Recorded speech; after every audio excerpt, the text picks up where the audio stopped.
Hey, what is up, everybody? This is Ben. And this is Blake. And you are listening to episode 8 of the Nothing New podcast. We're the podcast that emphasizes how doing the small things can help you turn the corner with your health, your business, your life, and pretty much any other area you feel like you could use it.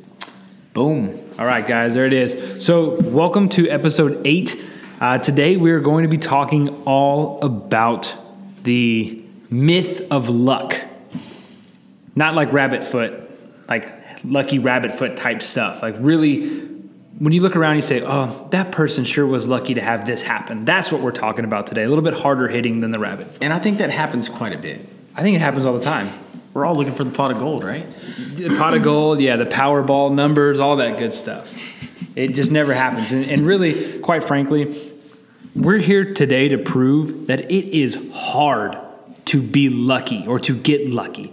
And so we're going to take the rest of this opportunity today to prove that to you and show you a few things that might make you swing your idea over to our side, because that's what we're trying to do. So why do you think, Ben, why is lucky hard to get? I think it's like the answer is within the question itself, is because it's hard to get. And I think you're probably like, well, that was a dumb answer. But I think being lucky, there's, the divine intervention. There's all these other things that people can come up with to answer that question. But I think it truly is to be successful. I'll kind of rephrase it as like to be successful and to achieve success and to maintain that success is hard as hell. Quite simply put. So, I mean, it's just not like an overnight thing. I mean, occasionally that does happen, but yeah, you have to work hard. I think if any, especially if any of you guys here have ever heard of Gary Vaynerchuk, and if you haven't, just go look him up. And the dude is dynamic. He's awesome and incredible. And he's pretty much the guy that kind of drilled it into my head that there's no such thing as overnight success. And so we were talking as we were kind of prepping for this deal about one particular example of this, and it is Pokemon Go. So I'm sure all you guys have seen the people walking around facing their phones, which is probably not any different than normal, but they're playing Pokemon Go. Looking like idiots, basically.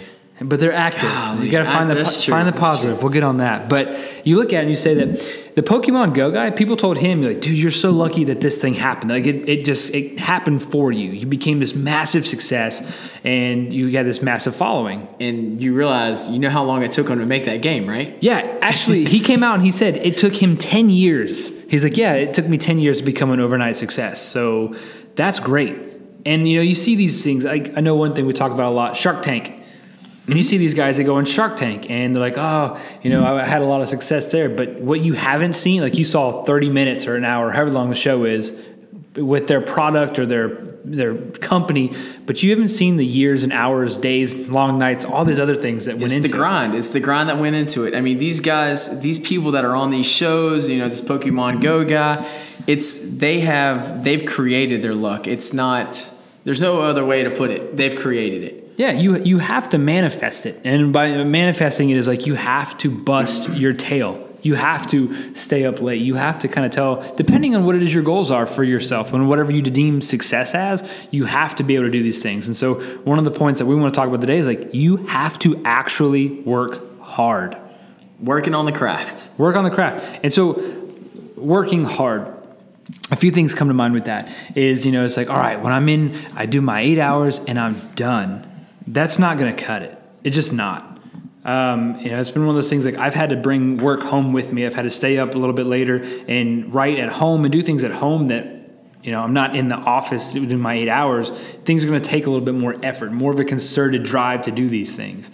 How many of you guys, like if you have a passion or something you want to do, you put in the basic bare minimum and expect to be super successful? It's not going to happen. Why would it? It's not going to happen. You have to do the grind part. You have to do the ugly work in order to get, this so-called lucky overnight success. And it'll never happen. And I think there's like this, right now I think we're like in this age of entrepreneurship. Like everybody wants to do something. Everybody wants to go out and dream this concept into reality and create something. Not everybody, but there's a good amount of people. And I think we want to do these things. We have these dreams, but then when it comes down to it and you're like, all right, this is what is actually going to have to happen. You see this like massive drop off because the reality of it, it sucks. I think it's just we cannot allow ourselves to think that we are going to finally one day come up with some great idea and it's going to be an overnight success. I think too many people think that way. And I have a little example for you. All right, so there's two athletes. One of them, since we're in Houston, I think it's rather obnoxious. I don't like the guy. J.J. Watt, he's probably a super nice human being. But the dude, like, he comes out, and he probably does a little too much, but he always shows how hard he's working. He always, when it was flooding here earlier in the year, he had to put his Snapchat out that said, hey, here I am at the facilities. I'm working. Or whenever he signed his big contract. Yeah. Oh, yeah. Yeah. It was the next morning. Exactly. And so there's these, he's a prime example of the dude works hard. He walked on to Wisconsin, and he's made himself into who he is. On the other side of the coin is a favorite of ours is Johnny Football. Oh, my goodness. We're going there? We have to. And I think you look at the guy's talented, but how hard is he actually working? Obviously, not hard enough. I would almost say his luck's run out. You know what? Yeah, exactly. Everything he's created for himself, the small amount of, I don't know, football real estate he has, it's kind of starting to bottom out. And so you look at that and you say, like, how is he putting in the effort? Peyton Manning, another one. Dude was there all the time. He put all this effort into it, and he became a massive success.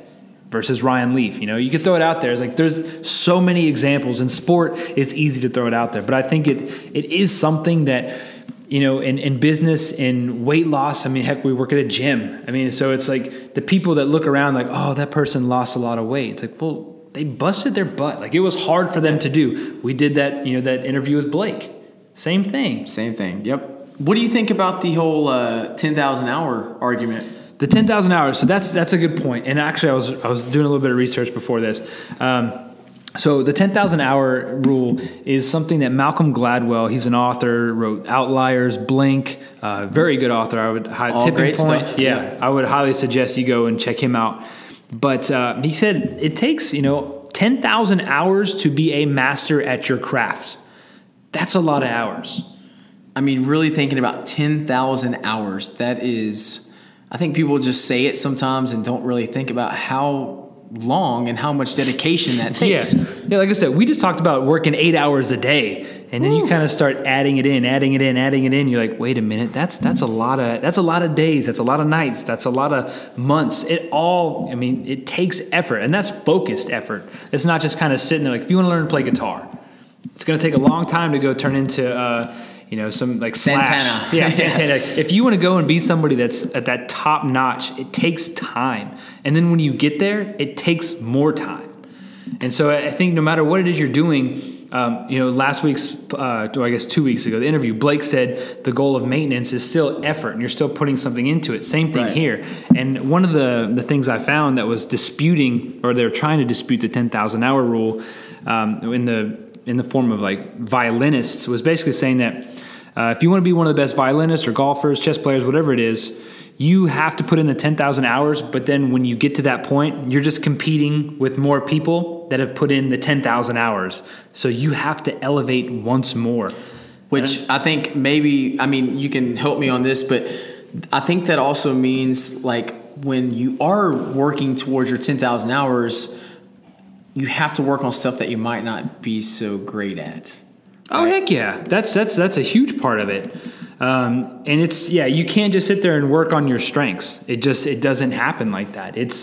You have to, especially the weaknesses, and you have to turn those weaknesses, realize they're there first off, but you have to turn that weakness and then make it a little bit better, because, you can do the whole cliche of the weak link, or you're only strong as your weakest link. You know what? You have to improve that and go. I'm gonna play devil's advocate for a second. Please here, do. Ben. Please do. So what do you think? Because you're going to have people probably right now, even one of the listeners, saying, well, what about these people that are just in the right place at the right time? What do you say to that? I think that's a load of crap, to put it bluntly. Okay. And the reason why is everything you do leaves a ripple into the future. No matter what it is. If we'll use an example here. If I got a bad night of sleep, I go into, I'm tired. I say maybe I have a job interview the next day. I'm not quite myself. Maybe I don't get the job. Maybe then I kind of run down this whole path. And it's like, no matter what you do, that little thing you've done has an impact on the next thing and the next thing and the next thing. You just might not realize how important it is, but it's following you around all the time. And I would just go ahead and, say that I think these people it might seem that way, but I think you have to realize that, over time, those people have created that place and they recognized an opportunity. Oh, heck yeah. That they went ahead and seized that moment. There was something that they've done leading up to that. Like you said, their whole ripple effect thing. Yeah. And it's like, say you throw out the dream scenario of you meet your spouse in the perfect light and all of these things happen. We need some music behind. I know. I need some Enya or something, but it's like you found that perfect opportunity, find the spouse. Maybe you met him at a gym. Well, guess what? You had to make some concerted effort at one point to then go into the gym to work out. Maybe whatever it was, you were inspired, you go, you're there, you see her, she's beautiful, she's on a treadmill, she's deadlifting 300, whatever it is, and you go and you're like, this is great. You made a decision at one point to start doing something that puts you in the place to meet that girl at that time. And that kind of leads to it takes a lot of courage sometimes to put ourselves into a position of luck, of getting lucky.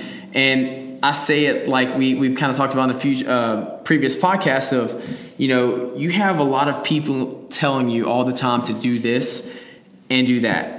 And most people, we like to listen to those people that are closest to us. So I think sometimes going against the crowd and against what they're saying is actually opening yourself up so that you can allow these lucky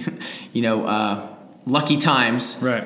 And again, we have to still seize those times, but you have to leave yourself open for this stuff. Mm-hmm. No, I agree. I think you have to be bold. And if you can't be bold, then you're going to be average. And it's something that it's scary. I'm just going to, I can't speak for him, but LeBron James to leave Cleveland, I'm sure he had so many people, close people saying, guess what? You should probably stay in Cleveland. That's where you're from. He made a bold choice to leave. And now look at all the stuff that's happened for him since then. He became a bad guy. He's now the greatest human being to ever walk the streets of Cleveland. And it's all because he made a bold choice. And we all say how lucky that guy is. Yeah. Oh, he's so lucky. I mean, it helps that he's 6'8" and it does help. Moves like a freight train, but he puts in the work. And so it goes down to it said, all your choices have repercussions. Is that the right word? That sounds good. Yeah, and consequences. Sure. And so you have to understand and be self-aware enough to know that. So let's put some action steps to this, Ben. We've got four action steps. Yep. 4. Okay. And I say number 1 is just kind of what I just said about leaving yourself open oneself to new opportunities and seize them when you see fit. Now I'm going to change what you just said just a little bit, just one word. You said leave yourself open. I'm going to say make yourself open. That's just being fair. That's aggressive fair. versus passive. I like it because it's make the decision and not just sit there and just be like, I hope this happens. I'm gonna walk into it. It doesn't work that way. Make it happen. Make it happen, and it could be as simple as waking up 5 minutes earlier or saying yes instead of I don't know. It's as simple as that. Simple as that. I think that was a good one. Yeah. What about listen to your gut? Oh man, so growing up, my mom always told me to trust the church of to go to the church of the gut, meaning basically like that was the thing that was going to tell me what was right and what was wrong. And I heard that all of the time and it stuck with me. So this is why I'm glad this is on here, because your gut, it's that first instinct that tells you like, all right, I should do this or I shouldn't, versus your brain telling you all of the logical reasons why you shouldn't. I think that's a valid thing to think about. Yep. I mean, how many times have you guys, you go in town, it comes down to a decision, your gut's telling you one thing, your brain's telling you the other, you trust your brain, and your gut was right all along. Listen to your gut. Yeah, and see, it's one of the things, like, if my wife's listening to this one, she'll tell you all the time how her gut is always right, which I think you get into women's intuition. Like they'll all say that. Like, oh, I just had this feeling. And that's a real thing. But it is a real thing. It's a real thing. And it's, whether it's, the evolutionary aspect of your reptile brain telling you like this basic element that you should trust this versus not, it doesn't matter what it is. It's a real thing. So listen to your gut, just like you said. Next one is just finding a positive in a negative situation. Yeah. Man, how many of you guys look like through everything with those like crap stained glasses where everything just sucks? And you have that friend, that Eeyore in the room. Oh, I know that person. Gosh, like, I know that person. And if you're looking around, you're like, who is it? It's probably you. You're like, dang it, this sucks. But I do think, yes, you have to be positive in a negative situation or find it. Not necessarily be positive, but find it. Because and I kind of told you about the example I was. Just, example being, you're somewhere, you meet someone new, and you can tell sometimes like you might not get along with this person that is speaking, you know, and it's so easy to be like, you know what, I don't like that person. This is maybe the last time I ever talked to them. But who knows if you could somehow, find some small positive connection with that person.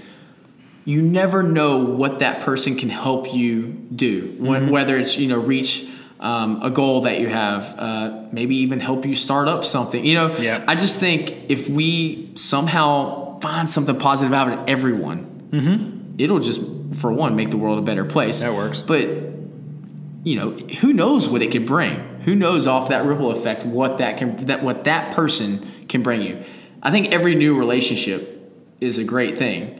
They might be annoying, but find something positive that you can connect to them with. Yeah, because how many times have you guys heard the whole saying of like, it's not what you know, it's who you know. And you could be the smartest person in the world and be like, that person sucks. I can't get anything out of that, or whatever it is, or I just don't like them. But that person could introduce you to somebody else that is remarkable, that could open you up to that new opportunity because you just made yourself available to that new opportunity. So it does start with that. And so I definitely agree with you there. That's like, find that positive in a negative situation or even a negative person. And so you're a big people person too. Like you're big on relationships. Right, like that's your Myers-Briggs results. So like it comes back down. Like I have trouble with that. The positivity, I'm good, but the people relationship aspect, I'm not always that great at. I will say this last one though is probably, at least in my opinion, the biggest one. And luck is all about our perception of the world around us. And what I mean by that is what I consider lucky, you might consider just like an everyday thing, and vice versa. Right. And you had a really good example that you were talking about from a social media aspect. Oh my goodness. Yeah. So, lovely Facebook and Instagram and Snapchat and all this stuff. I think it's, we see, and I gave you the example of every time I get on Facebook, I see someone in this really cool, they're traveling. Right. And they show this awesome, beautiful picture. And I feel like in my head, and I think all of us do this, is like, man, how lucky that person is to be there right now. I'm at work or I'm sitting at home just watching a Netflix show and they're like at a beautiful beach or they're hiking up a mountain. And I'm just like, how lucky is that? But I think what we have to realize is that's not every day. That's not an everyday thing. What we see on Facebook and Instagram is a highlight in someone's life at the moment, right? And there's a girl that I grew up with, she's probably not listening to this, so she, I feel like, is never at work. It's at, Croatia and the Mediterranean, and she's on all of these, like, Aspen, beautiful places, and you'd be sitting there like, well, I'm sitting at home with my crying baby. Man, it must be nice. But you don't know what opportunities she had that presented themselves or she created for herself to go do that, which is awesome. And like you said, it's all about perception because, we're not making enough money or, we're not doing whatever, when really we're probably all within like the top 1% of earners worldwide. And you said Netflix, we have the ability to sit and watch Netflix at our fingertips. We have all of these things. Like this is the greatest point in the history ever to live. And we are fortunate enough to be in this position to then go out and create more opportunity and to enjoy the fruits of our labor if we so choose to do that. Look, at the end of the day, we all have something that someone else wishes they had. Heck yes. It's that simple. Yeah, and you know what? And this is something like it really spoke to me because I wrote a blog about that very same thing. It's like are you bold enough to play your own hand? Yes. And so it's one of those things of we're all very fortunate people, and no matter what your situation is, like you just mentioned. There's that person sitting next to you that's like, man, I wish I could do blank. And you might not realize how great it is, or, it's like, whatever. I got to, the times where my daughter is a just disaster, and I'm like, oh, this sucks. Then my sister-in-law or somebody would tell me, oh, I can't wait to have a family like you do. And it makes me realize how lucky and fortunate I am. So there's always somebody out there who wants what you have. Gratitude. Exactly. Gotta have gratitude. If you can't have gratitude and don't have it and are unwilling to participate in gratitude, you will never see the positive in any situation. And I think it starts there. I started every morning I wake up and I write down 5 things I'm grateful for. And like that, I feel like that has helped change how I see every single day. And is that a tough thing for you to do? Some of it is, because there's those times when I feel like I should be writing something very deep and meaningful when really all I want to write down is like Bohemian Rhapsody. And then like I say that, but to me, Bohemian Rhapsody means at night when I'm sitting there and singing Mama with my daughter. Like that to me is something that I'm grateful for. But it is hard, actually. You think back, because there's those days where you're like, I'm not happy about anything. And you have to find, it could be French press or conversation. Let's throw that right now into this podcast, and let's just say, hey, make that another action step. I think that's great. What is it? So you write 5 things down every morning. 5 things, and that's where so Joyce Driftseed, she kind of turned me on to that whole idea, and it's the 5 gratitudes. And it's at first I thought it was dumb, cheesy, and I wasn't open to it because I hadn't made myself available to it. But realizing now how it has affected how I write and how my conversations, my relationships go, it's awesome. Totally different. So I think that'd be 5, is to every day or as often as you wish to do it, which hopefully is every day, write down 5 things that you're grateful for, and then realize how great those things are and how they can open you up to possibility. We're all lucky, guys. All of us are. It's fantastic. And we're lucky, and you can be luckier if you make yourself lucky. And maybe we're lucky enough to get a 5-star rating. Oh, wow. What a transition that was. Well, hey, that was smooth. So hopefully we have worked hard enough to earn your 5-star rating, and we would really appreciate that on iTunes. So go check that out. You can hit us up at Nothing New Podcast on Instagram, and let us know, what it is that you feel grateful for. Actually, that'd be great. If you start a gratitude journal or whatever it is, tag us in it and let us know that you're participating. That'd be awesome. Like it. But other than that, I have nothing else to share. I mean, I've got 2 dragons. Oh, well, there you go. Hashtag 2 dragons. Hashtag 2 dragons. And we are lucky enough to have you guys as listeners. So thank you very much for everything you've done. Thanks, guys. All right. We will see you next week.